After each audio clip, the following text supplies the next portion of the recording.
Here's a pretty crazy consequence of AI that most people haven't realized yet. So this is a chart of identity fraud and identity theft over time. Pretty scary chart going pretty much straight up. And here's a chart of AI relevance and usage over the same time period. Notice any similarities here? They are almost the exact same shape. Now, this actually isn't a coincidence at all. The rise in AI actually has a correlation to the rise in identity fraud, but it's not for the reasons you might think. So the AIs themselves are not the actual problem here. The models aren't actually stealing people's data. They are making certain scams quite a bit better and scarier, but that's, again, not what the cause of correlation is here. The actual problem is the data that's needed to train AIs and make them good. There are kind of two ways to train an AI. The first way is called web scraping, where an AI will literally browse Google and search every topic it possibly can and learn from all of the public data on the internet about a given topic. Now, the second ways companies train their AIs are with private data that they purchase from some other company. And a lot of companies really leverage this purchase data because it's one of the things that could differentiate them and their AIs from other competitors. But here's the problem. Because AI has boomed so much, the demand for data has also gone way up.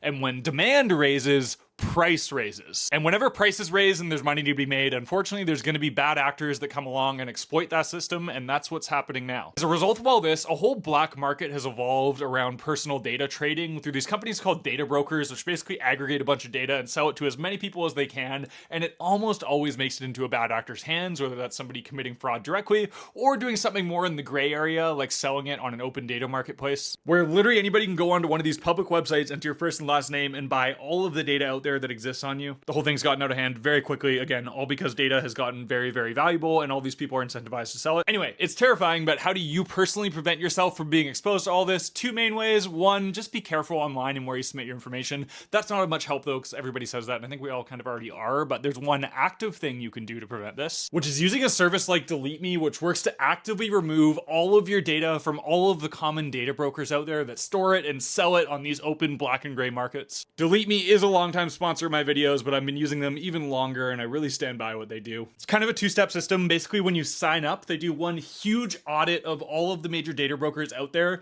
and request to have your data removed in one fell sweep. And then arguably more importantly, actively monitor the web in these services. So if you do slip up and your data does end up somewhere, they nip it in the butt right before it has a chance to spread onto that market. Delete Me is an invaluable service and in my opinion worth every penny. It is paid, but the amount of security you get, especially in the landscape we're in right now, again with AI making these data markets crazy, it's very worth it. You can find a link to them in my bio. I do also have a discount code that you'll find up there if you want to use it yourself. Thank you Delete Me for sponsoring this video. Thank you for listening to this, and I'll catch you in the next video. This video, along with this device I'm about to show you, will be one of the most valuable things you see on social media this month. And I'm not just saying that for clickbait. Call me out in the comments after if you think I'm wrong, but this device is a genuine game changer. So this is called a travel router. I'm gonna explain exactly how this thing works first, and then I'll explain why it's such a big deal. So as the name suggests, this is a Wi-Fi router that outputs a Wi-Fi signal that's to use while you're traveling, whether at a hotel room or an Airbnb. Now there's three main ways to configure this. One is if your hotel or Airbnb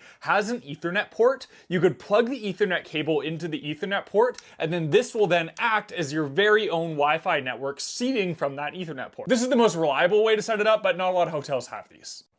Now the second way to set this up, and this is going to be your most common use case, is using this as a Wi-Fi repeater. So you go into your hotel room and you have your hotel room's Wi-Fi. This device, the Wi-Fi router, connects wirelessly to the hotel's Wi-Fi, and then all of your personal devices are connected directly to the router. This is a really big deal, and again, I'll explain why after, but you might be able to see why this is so convenient already. And the third way, which opens up a whole bunch of additional use cases, is tethering. So if you're somewhere without Wi-Fi and you have a bunch of personal devices you need to connect to a strong signal, you could plug your cell phone with a data connection into the router, and it will tether and pass that data connection through to the router and broadcast it as a Wi-Fi signal so all of your devices can connect to it. Now, having your own Wi-Fi network like this is a huge deal for a lot of reasons, and the first is just pure convenience. So pretty much any hotel you go to has one of these really annoying to navigate Wi-Fi portals, where to get onto the hotel's Wi-Fi,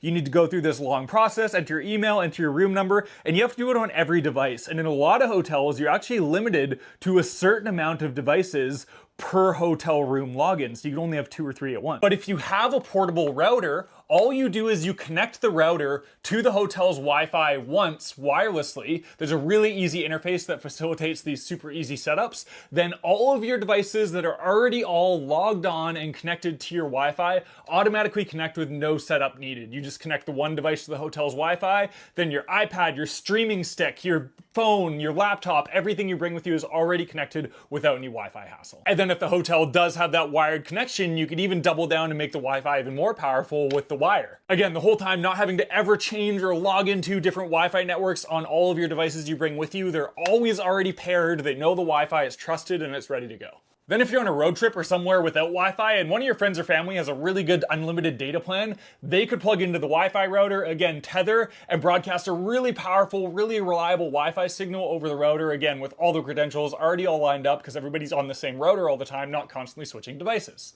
Now, the convenience alone is enough of a reason to use this, but security is where things really come through. So whenever you're at a hotel or somewhere similar, if you connect your devices directly to the hotel's Wi-Fi, they're gonna be able to see all of those requests you're sending. Where if you have your own router, you could actually run a VPN on the router itself. I know a lot of people think of VPNs as a way to watch Netflix in other countries, and they are that, but they also fully anonymize all your traffic. And if you're running the VPN on the router that's connecting you to the internet, there's no chance of you forgetting to turn it on your phone or forgetting to run it on your laptop or whatever, because every single request you're sending through the internet on your router is making sure to be fully encrypted and anonymized to yourself. Again, this alone is huge, and that's the reason I use this thing even at coffee shops. Anyway, I hope that makes sense and you guys understand the value there, because I was blown away by this thing. And the best part is this one from TP-Link is only like $45. They're not a crazy expensive thing. It's cheap enough to be worth having even if you only use it a few times a year traveling. Trust me, it will make your life so much easier. I'll link to this one in my bio. Let me know in the comments if this is something you think would help you, and I'll catch you in the next video.